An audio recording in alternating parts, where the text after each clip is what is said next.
Good morning, everyone.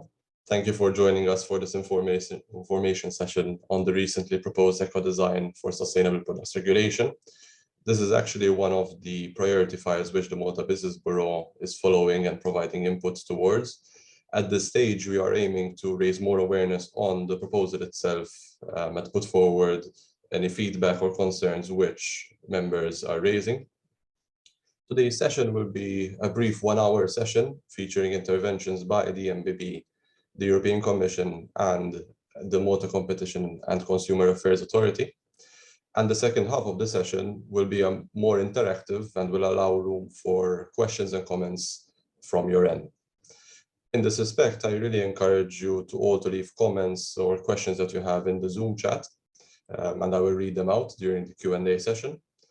Alternatively, if you'd like to deliver the comments yourselves directly, you can use the raise hand feature at the bottom of the Zoom screen during the Q&A and just deliver the comment. In the meantime, I kindly ask all participants to keep their microphones muted to avoid background noise during the presentation and to make sure that you can all hear the speakers. I would now like to invite Mr. Daniel Debono, who is the MBB's EU Affairs Manager and Head of Brussels Operations, to deliver the opening remarks to this session. Thank you so much, Gabriel. Just a few words of welcome from my end. It's obviously always a pleasure to have these kind of information sessions, information webinars with today's technology, to be able to convey information about developments taking place at EU level to our local business community as early as possible, so that they are fully aware as things develop, but also to start preparing, give us information, give us feedback, which we could use throughout the legislative process, and eventually prepare for the adoption and implementation at national level at a point in time later in the day. Now, of course, this regulation, this proposal falls within the broader aspect of the European Green Deal, but more specifically, it relates to circular economy. Some of you may already be familiar with the current Ecodesign directive. We as Malta Business Bureau are all for sustainability measures, but also with the proviso that we need to ensure that the measures are proportionate and that they do not create unnecessary, let's say, administrative or financial cost for businesses, particularly in this current economic climate. So we are very much welcoming this initiative, particularly because it will improve the circularity of products, the information that is provided to consumers, which we feel are an important part of the chain of circularity, information about reusability, recyclability, and disposal of products. So this is all very important.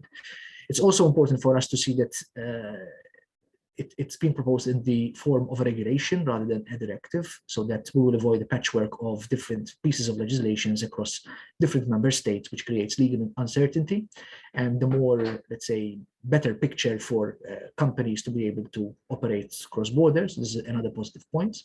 As I mentioned, what we are after and what we'll be following and keeping an eye on for the next couple of months as it's being negotiated at European level is to ensure that no burdens are added to the process by which businesses have to comply to the directive. This is extremely important for us and something which we'll continue keeping an eye out for and ensuring that it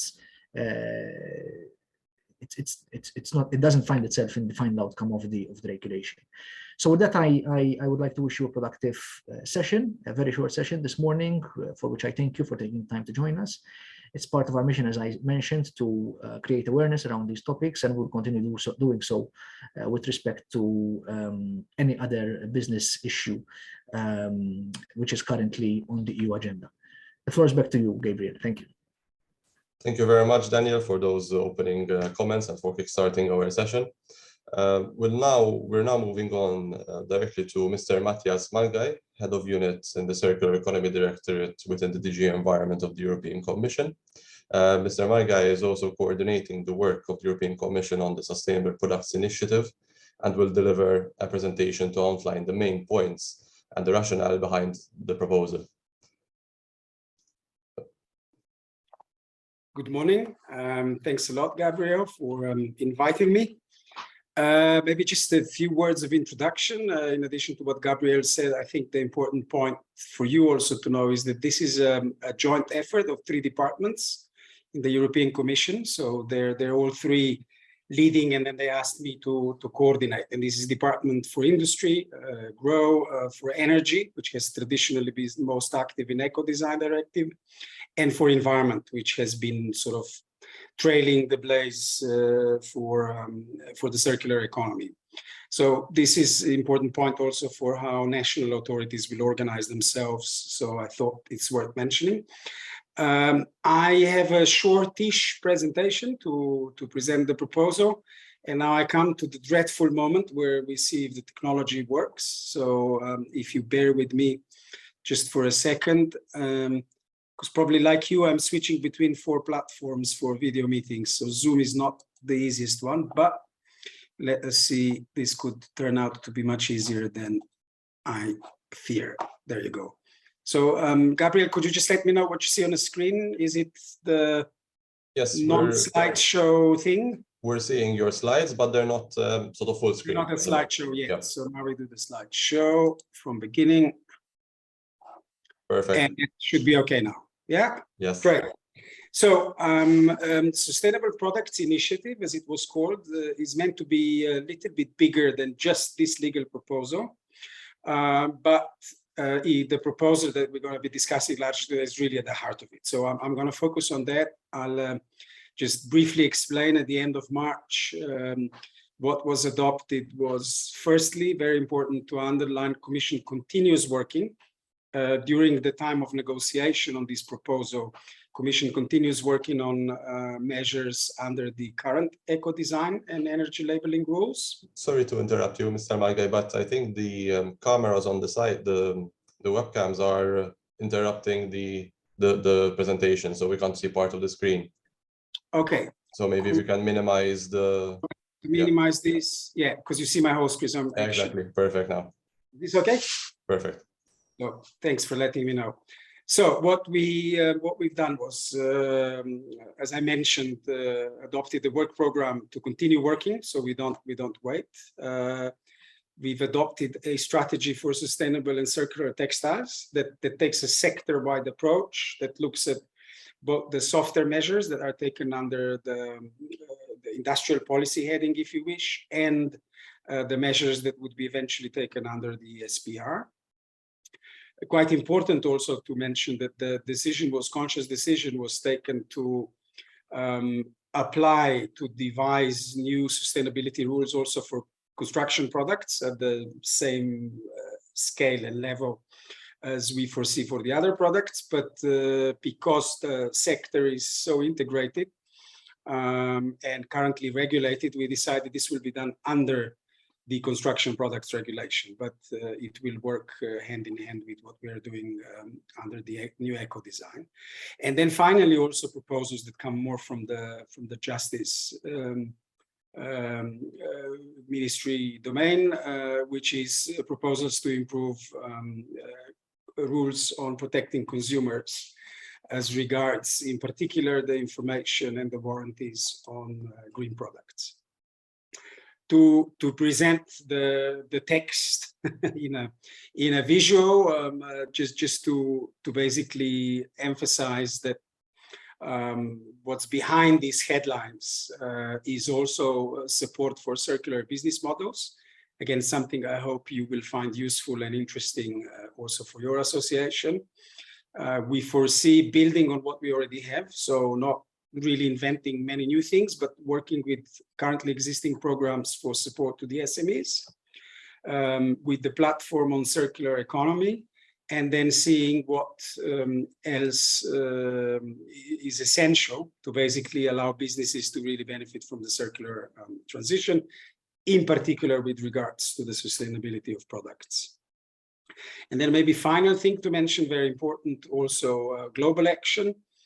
It is clear that this proposal will have impacts on international partners, on the companies, either European or foreign, that are producing abroad.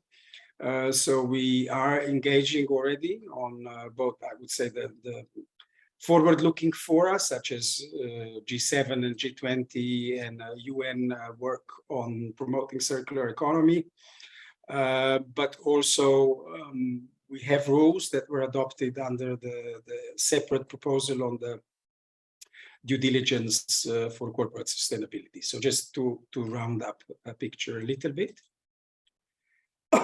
Now, this is important. Mr. Debono said in introduction, it's an important proposal, we need it, but also we have to make sure there's no additional cost whatsoever and so on. And I'll come to this point because it is very important for us. That basically we really help the businesses to get on this train. However, it has to be said that the urgency and the whole reason why we're doing this is that despite decades of international action, rules, conventions, the European quite complete, not completely, but quite comprehensive legal framework, the EU's impact on global environment and on its own has actually been increasing in many categories. And what I have on this slide is a recent report from Eurostat, so it's based on official statistical indicators, that basically demonstrates that on some of the key measures that we identified, some of the key problems that we're trying to address, such as consumption of raw material or waste generated, so things that are indicating we're not moving towards more circular, sustainable model, situation has actually been worsening. So there are success stories, but basically our analysis was that in a number of planetary boundaries, European consumption, despite, as I said, quite a strong legal framework, is still increasing. So there is a role for us and there is an opportunity for us to act at the European level. Also quite, maybe not self-evident, but every discussion I had with the representatives of the business community, I think they did find it very convincing. There is a strong business case also for doing measures as we do. They will be based in the single market rules. So as was mentioned in the introduction, we also found in our analysis, it is essential that we have a regulation that applies across all EU member states, so that the businesses can benefit from the size of the market and do not incur any additional administrative or other barriers to selling their products. There is quite strong evidence we found. There is both the need, the desire expressed by the business community, and also from the consumers to be sure that the reputational benefits can be harnessed. So when you do good stuff, if I make it simple, to be sure that you compete on a level playing field, that you're competing only by people who respect the rules, and that in turn can probably increase your market share. Maybe last point to mention, which is particularly became even more relevant than in our analysis, which already shown it was relevant, given what we see in the last months, especially with the Russian aggression and the energy prices, supply shocks, even dating before from the pandemics. This could be a measure. We see it as a measure that will also help through increasing circularity, also by increasing resilience of the overall EU economy to the external shocks, and to reduce the dependencies on raw material supplies. Now, to get to the more nitty-gritty bit, I will not, I promise, drown you in detail. I also don't know exactly the level of knowledge of the current Ecodesign directive, but just to keep it simple and yet informative. So basically the instrument works, it's a framework legislation. We set out the framework in which we explain how the process will look like, how what parameters will be taken into account when designing the measures, what are the criteria for defining priorities. And then based on this, we do product-specific measures. So these were not adopted now. This will come after the regulation enters into force. And each of those measures itself has a detailed impact assessment that looks at all sorts of relevant impacts. So it's a socioeconomic analysis from affordability to consumers and proportionality to, of course, effectiveness in achieving the environmental objectives. To increase even further the predictability for everybody involved in this, which is pretty much everybody. So it's a big part of economy and the citizens, the consumers. This work is rolled out in multi-annual working plans, which themselves are subject to stakeholder consultation. And I'm going to say a few words about this. So it's basically a prioritization process that is sort of evidence and science-based. So to now say what I explained now is largely applicable to the existing Ecodesign directive, and those features that work well we keep. But what we did, again, responding to the analysis and public consultation that we've done in preparation, it was clear we need to extend the scope beyond energy-related products. So now we have a broad scope.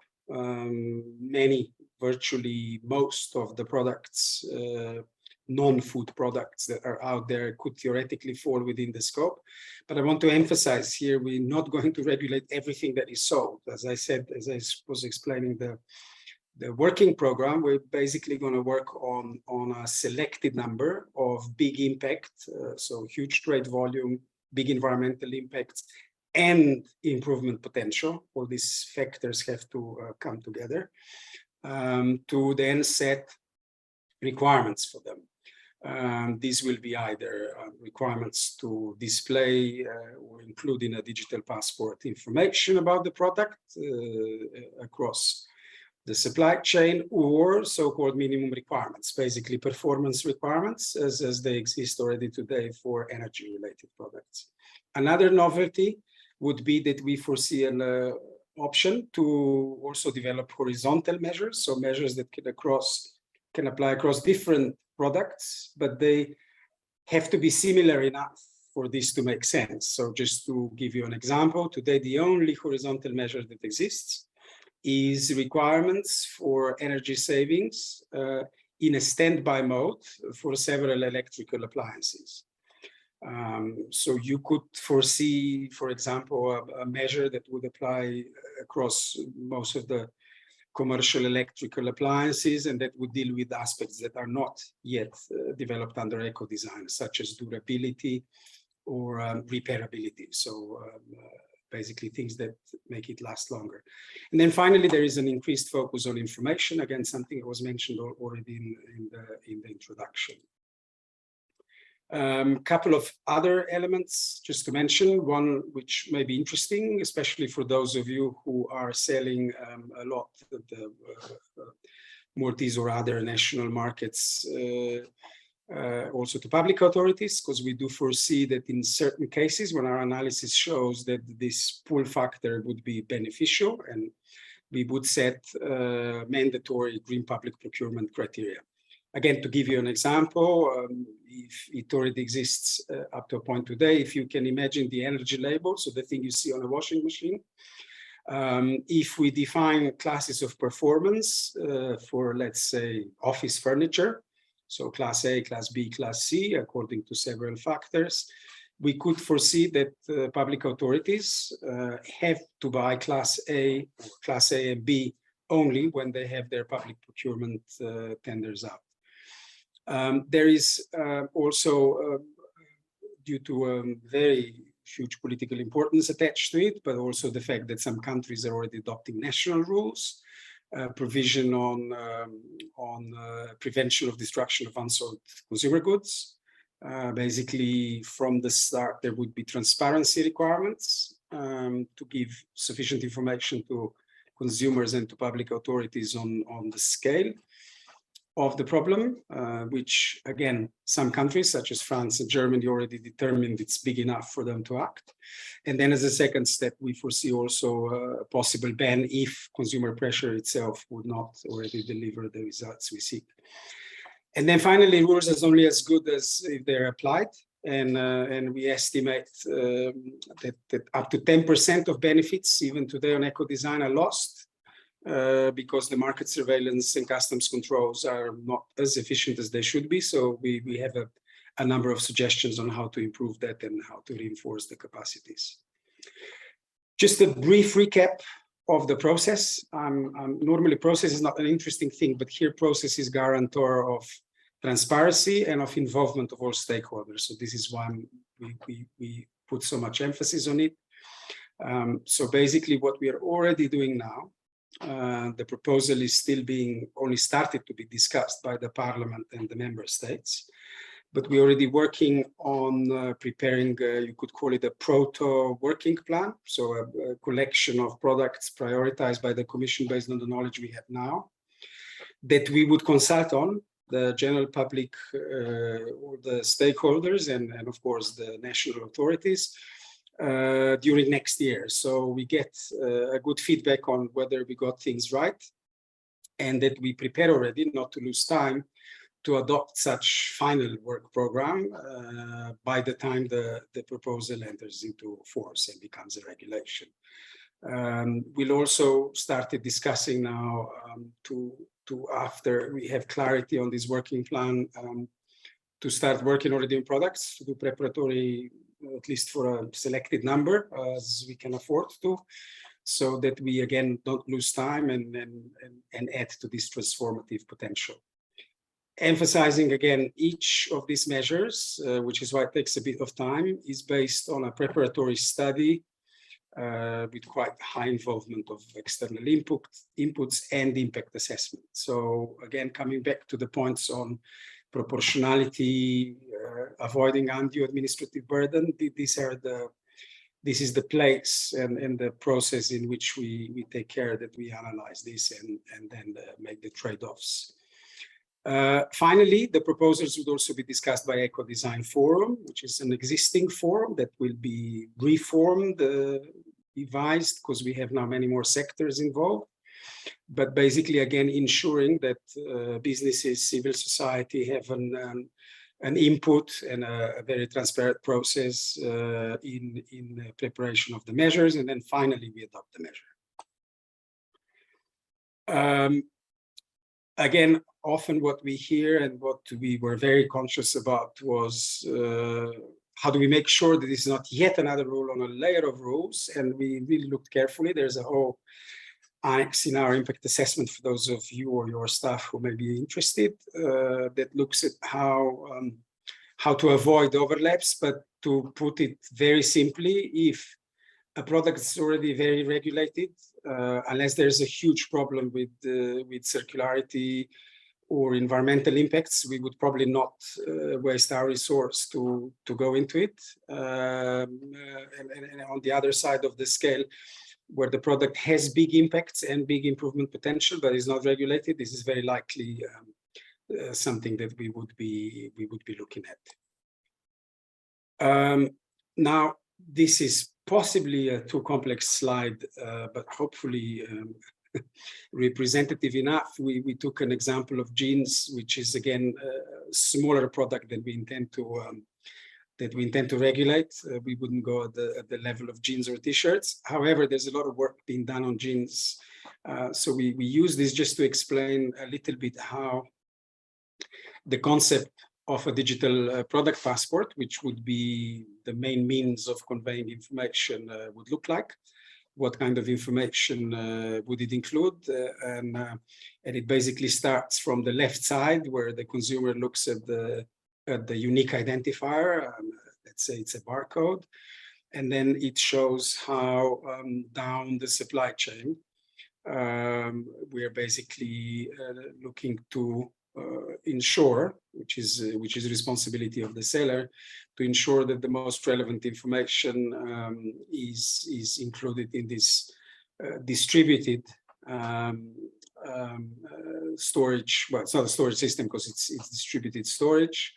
And the main benefits that we see here would be, sorry, now I got to a slide. So the main benefits of the DPP really are not just the consumer benefits, although in some or often there would be benefits for consumer getting more information, but also we hope that it would help actors in a circular chain, so recyclers and the others. And then on the other hand, it also contributes to the actors in the supply chain before it gets to the consumer. So getting to the end of my presentation, just to go back to when I was explaining what were the problems we're looking at. On the side of environment, this is clearly the main objective. So given the huge impact that consumption of products has on environment in Europe and globally, we certainly see this proposal helping to decrease that. And we certainly hope it would be one of the transformative measures that really accelerates the circular economy, because it makes it also attractive for the responsible businesses. We see our analysis has demonstrated there's a strong demand for consumers, especially to get more durable products, things that don't break up so often or don't stop working because updates are not available. It should, at least that's been certainly demonstrated in energy field, contribute to financial savings. We did identify it is likely or possible that in some areas where savings are not directly related to, let's say, monthly expenditure, because in energy you get that, there would be savings at the end of the lifetime. So overall, we don't see this something that would be lowering the purchasing power, but we certainly hope it would change the choices towards those that last longer and to avoid things that are very harmful and possibly less necessary. And then finally, as I also mentioned, should contribute to reputational benefits, to reduce material costs from the inputs, and to increase transparency across the supply chain. Now, this is a slide we usually add to discussions we have with businesses and business associations. It was clear also in our analysis, we do, as you may know, a separate business SME check in our impact assessments, that SMEs are concerned about any new product regulation because it simply means something new they have to comply with. And sometimes it could add costs. So we were very aware of this and worked closely because we benefited also from having the basically industry department involved in the process. So first thing, time. We think that theoretically the fastest time that the regulation could enter into force, looking at the past examples, would be by the end of next year or in the beginning of 24, but this really would be the earliest. And then we need to adopt the delegated act. So what you're looking at is probably 2 years at the minimum before any rules would enter into force, with heavy consultation along the road. We always have to look at proportionality. So basically, even measures that would yield a high level of environmental protection, we have to find the right way of the curves crossing to adopt the proportionate measures. But we also foresee dedicated support, incentives. We're working with the network supporting SMEs run by our colleagues in DG Grow. So we certainly think there will be quite a lot of support given. And then finally, if we succeed in our ambition on enforcement, we also hope there would be less bad stuff coming to European market, or even less bad stuff coming produced in Europe, competing with those who play by the rules, and that again should deliver some benefits. And this is the thank you slide, and now hopefully I can get back to Zoom, which I do by stop sharing. Yeah. Perfect. We're back on Zoom. Thank you very much, Mr. Malgaj, for that great overview and great and concise overview, which sort of introduces the regulation, why it has been proposed, and what is actually being proposed and changed from what we have now and where we want to go. I would also like to remind the participants that they can ask any questions or leave comments in the chat, or else we'll also have a dedicated Q&A session at the end of this session. If you'd like to, if anyone would like to raise concerns or comments, directly to their microphone. We have also invited a representative from the Malta Competition and Consumer Affairs Authority, who will be partially responsible for this file locally. So in this regard, I welcome Engineer Ruth Baldacchino Scerri from the Regulatory Affairs Directorates within the Technical Regulations Division at the MCCAA. So welcome, Ruth. Hi, bonjour. Can you hear me? Yes, we're hearing you perfectly. Thank you and good morning to everyone. As you highlighted, and even the same situation as the Commission, where the document will be followed from the government side from multiple entities. We're still discussing and involving the people. So currently we don't have cannot confirm that we're the lead entity for now. As it was explained as well by Commission, there's an increase of items beyond the Ecodesign directive, including the scope, several different aspects, circular aspects, and aspects that were not included in the previous Ecodesign. Plus, there are several products, not just electronic equipment. There's the digital passports, labels, which will obviously, depending on the delegated text that will result, everyone, the stakeholders will have to follow, the economic operators have to follow the delegated text according to these requirements. From what we see, it seems that the first products from the first working plan of the Ecodesign for sustainable product regulation might be the textiles, furnitures, mattresses, tires and detergents, paints, lubricants, iron, steel and aluminum. So there is a wide and vast range of different products. Also, there, especially in Malta, there is going to be support and help for the SMEs, which is what everyone wants. And from our side, we would invite you to contact us with your suggestions, questions on rad.mccaa@mccaa.org.mt. I will write down the email address on the chat for anyone who would like to use it as well. From my side, that's it. Perfect. Thank you, Ruth. And as I said, I think it is great to start establishing contacts with the relevant authorities even right now, since it will help clarify any questions or concerns that businesses might have and facilitate implementation down the line. And to avoid problems when sort of it is, in inverted commas, too late.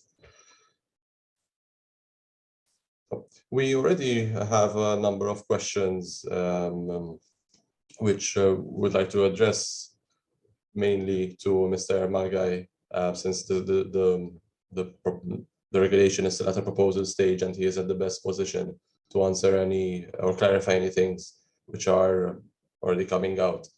The first point that we would like to tackle concerns information requirements. So I think one of the main business concerns at the moment surrounding this regulation is how the information requirements may lead to potential implications for confidentiality and sensitive information. How do you think will this regulation alleviate such concerns when it is enforced? Yes, thanks. We get a lot of feedback of this sort, especially to the digital product passport. So just to say, information requirements, some of them would be of absolutely no concern that you explained. So, for example, if our analysis, basically every measure, just to really emphasize this, every measure is subject to its own impact assessment. So it is not that we put the whole shopping list that we have in a framework legislation on every product. The idea is not to have 24 requirements for every product. The idea is to really see what are the biggest problems associated with product, what is the circularity potential, what is the improvement potential? This is something that's very important already today. In eco-design, you only go and set requirements for what you know can be achieved. So that's done also in a close cooperation with the businesses. So some of the information has nothing to do with business confidentiality. For example, if we have classes of performance, these are classes of performance. If it's A, B, C, D, that's A, B, C, D. However, I do understand, and this is something we are in close contact with also several sectoral associations. Basically, the concern we heard is that, of course, some of the things that relate to the choice of production site do in themselves constitute confidentiality issues, because they clearly show how you're running your business. So this is something we're aware of. We're looking at the whole approach of the DPP is on a need-to-know basis. So the rules will be developed only there will be 3 layers of, so basically the basic architecture of the DPP is already set out in regulation. There is foreseen to be second delegated act that would be dealing with more of the technical side of issues. What we really want is to develop the DPP that is not depending on proprietary technologies, so the businesses don't have to pay to basically comply with the regulatory requirements. And then in the measures themselves, we will set specific rules. So we will certainly have to look at this. I don't want to go in speculating what can we do, but this has been flagged, it's been on our screen from even consultation before we adopted it, and it's clearly something that comes out a lot. Just to say, we're not inventing something that's completely new. I mean, it is innovation in terms of regulation, but DPPs do exist.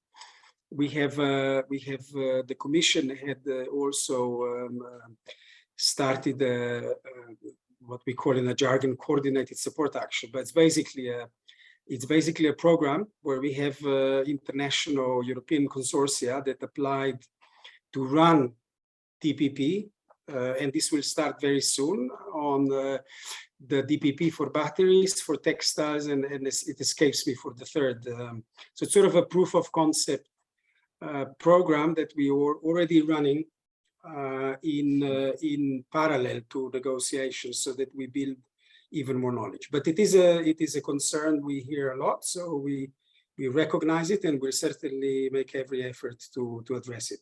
And when we get closer to the time, clearly in a consultation, we'll have to explain what do we propose, and then we'll see how this is accepted and have a robust discussion if needed, and then see what the outcomes are. Thank you very much for the clarification on this point.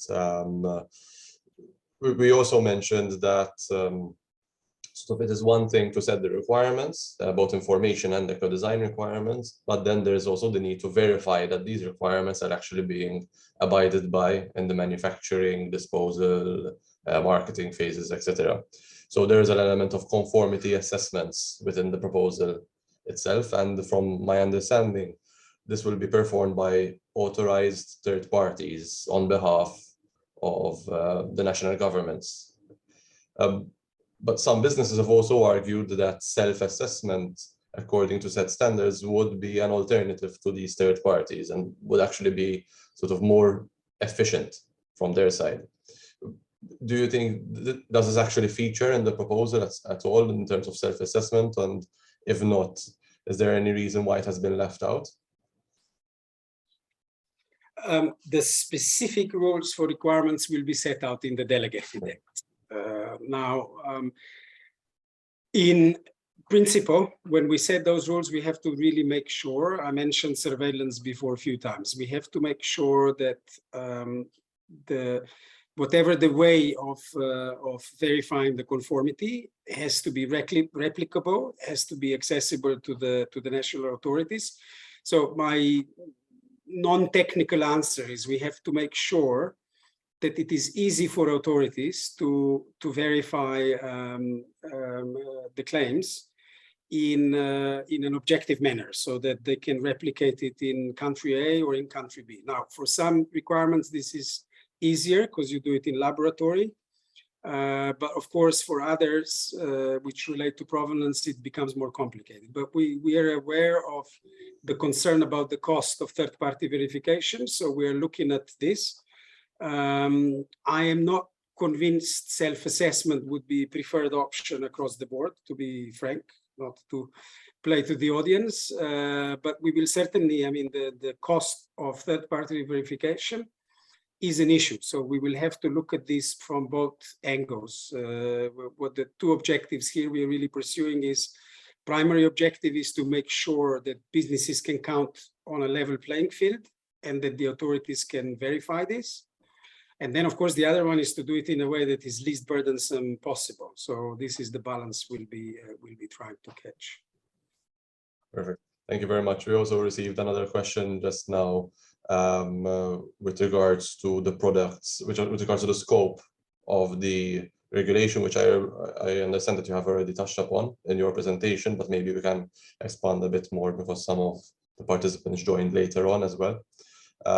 Basically, the question is whether all products in the EU single market will fall under the scope of this regulation, or will there be exemptions for products which are considered to not products which are not classed as having high environmental impacts, so products with low environmental impact? Yeah, so majority of products falls within a scope, but as I explained in the presentation, falling within the scope does not mean that they will be regulated. But I think it's useful I explain a bit more. So some things are exempted. I think medicinal products are exempted. We had discussions about space and weapons and actually got feedback that people are happy to be included, so it surprised me. But just to say, because this is in a consultation, to sort of reassure you, because I see the constant fear from business communities, you're going to regulate everything, doesn't make sense and so on. So we had foreseen, for example, today you have under today's regulations and what is foreseen for the next 2 years in Ecodesign, you have and energy labeling, you have 33 products or big product groups, from washing machines to space heaters and so on. What we foresee in our financial statement, which is part of the proposal, is we explain how the Commission could do it, not how it will do it. There's always a footnote there, availability of resources. And there we explain how we foresee developing roughly 30 measures in the next 8 years, both horizontal and product measures. So this gives you some idea of the scope we had in mind on a currently most optimistic scenario, to be frank. Also because it is important to demonstrate that the thing works. So the idea was not to roll out 1,000 measures, not that we can afford it, but so that's the first thing. Second, to go back to the working program. Once we do, we will consult, and I invite you to be involved in this by the end of the year. We will present what the Commission thinks is the first generation, if you want, of the products and horizontal measures that we think are priority, and we'll be consulting on this. So this will give you a clear idea of what we have in mind. And clearly what we're looking for is, I mean, there's a number of criteria in a regulation, but if I simplify them, is we're looking at achieving the environmental and energy objectives, which include circularity. So looking at things with really biggest impact. As we do now in Ecodesign, we also look at the scale. So we, for example, we look at trade volumes. So we're not trying to regulate something that is tiny. And there are other rules. So if there's a problem with the health concern or concern with chemicals, you have REACH and health regulations. So we don't need to use this instrument to deal with every issue under the sun. The reason we have included a lot of aspects was to have was exactly the deficiencies we've seen under Ecodesign, because we sometimes wanted to deal with something and the industry wanted us to deal with something, but we couldn't. So now we have a broad scope, but the rollout under this scope will actually be very focused. We'll be trying to get the inverse iceberg. So basically getting the biggest impacts. And even if the impacts are big and we don't see a clear improvement potential, so for example, we see all competitors are achieving something in a range between 100 and 80. There's nobody who's achieving 150. We cannot regulate for 150. It is not in the way the thing works. But of course, what we can do with other measures is look at the science and research. We can look at other things. So just to give an example, our intention really is to, not intention, also the legal proposal is constructed in this way that it constrains us to basically work on the biggest problems with biggest improvement potential as a first priority. Thank you very much for that clear answer. Before we move on to other questions, I'd like to bring people's attention to the link which my colleague Christine Seid put in the chat. It's basically a link to a very short questionnaire on the proposal to start gathering feedback from business members on specific points of the regulation. I will soon be sharing the link again since I received a couple of messages, and I don't know if all the messages are visible to everyone. But just to make it a bit more convenient for you. Another question came in with regards to life cycle assessments. I believe the person asking the question here referenced a commission document which says that to take measures in cooperation with the private sector to enhance the design of products taking into account life cycle assessments. That's a quote. And the question is, will life cycle assessments become obligatory?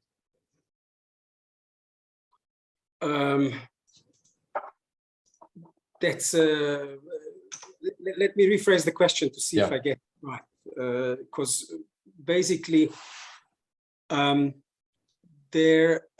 if you can, so first thing is when we will be looking at the working program, we are trying to look at the impacts of products across the life cycle. Definitely there's been an extensive work already undertaken also by the Commission Joint Research Center.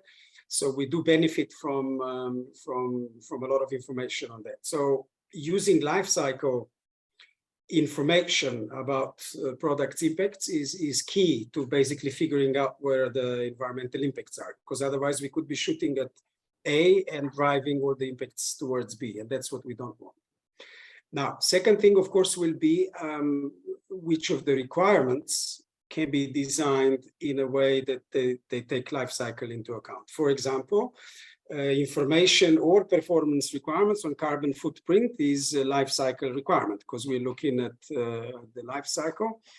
And here we have several sources. We have the Commission's product environmental footprint, which is there. We have standards. So in principle, our primary tool in setting requirements for which life cycle is relevant, I'm carefully saying this is my legal background coming into force. For those, we will use best available science on life cycle. So either we use existing international standard, European standard, or the PFCRs that were developed, or we will have to develop something new.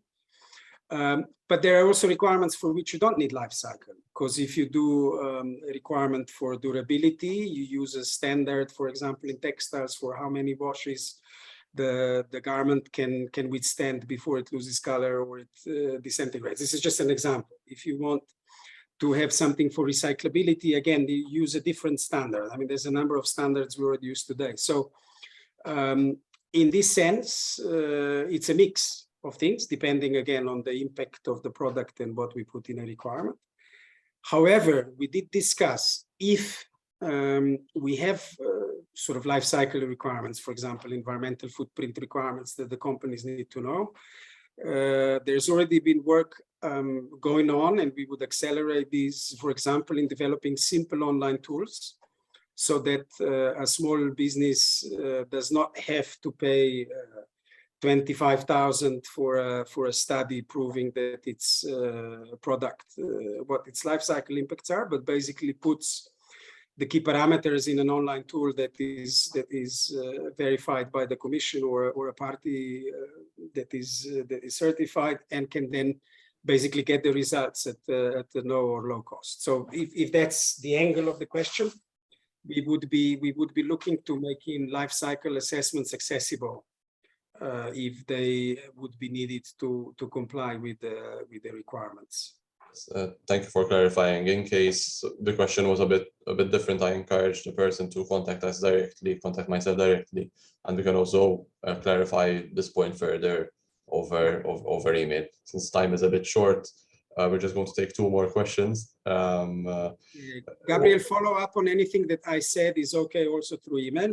Yes. But I will protect myself and colleagues from encouraging new questions. So clarifying that I said today is encouraging. Yes. We don't want to overwhelm you with questions. No, I'm happy to help. I'm just to encourage people to speak up now. Yes, thank you very much. We have a question that wants to clarify between the green public procurement criteria and digital product passports. So what is the difference? I think in very simple terms, from my understanding, is that the green public procurement criteria are criteria which are set by the government in the tenders that they have to issue. The digital product passports involves information which the company has to provide to consumers. So they have a similar acronym, but they are two different things. The final question concerns, so we know that we are still a bit far off from having the actual requirements in hand. You mentioned a timeline of at least 2 years from now. But how do you think can companies start preparing themselves for the transition even from today, even if they don't have the new requirements already in hand? No, a very good question. I mean, first thing is you have to look at what you're producing, because actually I had the last question for you. I tried to look up on several websites just to get a picture of what Maltese industrial structure looks like. So it would be interesting to just maybe as a last comment from you or from people who are on a call to give me an idea. But what I would be looking at, first thing we said a few times on in our policy documents, and I think Ruth mentioned what was in the communication that the Commission adopted. So these would be the sectors we are looking at, or the products we are looking at. Second point will be that we will try to be as specific as we can in our consultation document by the end of the year, so that you get a clear idea we're getting within the scope. Then you could use also, I would encourage, and you can probably help them to, I forget the acronym now because everything is in acronyms that's European, but the program that DG Grow is running for the SMEs, I'm sure also Ruth and her colleagues know. So the SME support, because they have sustainability advisors. I trust, I hope there is one also in Malta. And they could help you look at the existing legislation, because what you're looking at is you have a very predictable pathway on current eco-design. So energy-related products, it's relatively clear what's coming next.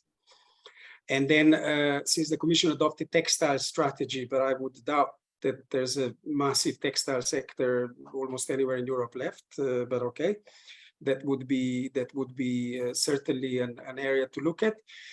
And then I think maybe you as an association could cross-check what's your highest export items to internal market, and maybe look at what we have put in our documents. And then the third thing is there are voluntary, and I, as a regulator, I tend to speak very bureaucratically also, only about things we're doing. But you know, you got a lot of energy out there. So this is something we'll try to promote through Circular Business Hub. You have the Circular Economy platform. There are structures out there that are bringing together like-minded progressive businesses. And I think looking a little bit at what they're doing, and then there may be participants who are participating in those. So I don't want to be patronizing at all, but I do see sometimes when I speak to representatives of those associations such as Ecopreneur and so on, which have thousands of businesses across several European countries, that also run free models for businesses who want to get into it. So both from improving your internal processes, from getting free tools for life cycle assessments, for looking at the business models that can maybe help you. So again, it's more, if I had the colleagues from industrial department on a call, they would probably could help, but I'm pretty sure also colleagues from Maltese government who are on a call can help you on this front. Yeah, and I come from a small member state as well, and that's where I think it is really important that whatever we do is really working for businesses from wherever they are. The structure of European economy, even in Germany, is not just massive giants. So this is where I hope, and I'm willing to leave the channel open in good time to see if we can provide something more specific. Yes, all very valid points. Thank you very much. Just to answer your question about sort of the industrial mix in terms of businesses in Malta, my assessment is that we have, obviously, our scale is much smaller than other European countries, but we have quite a varied type of sort of mix of different type of industries. But some of them will naturally have either, for example, 3 or 4 companies in each type of industry. So we have quite a varied mix, but the scale is small.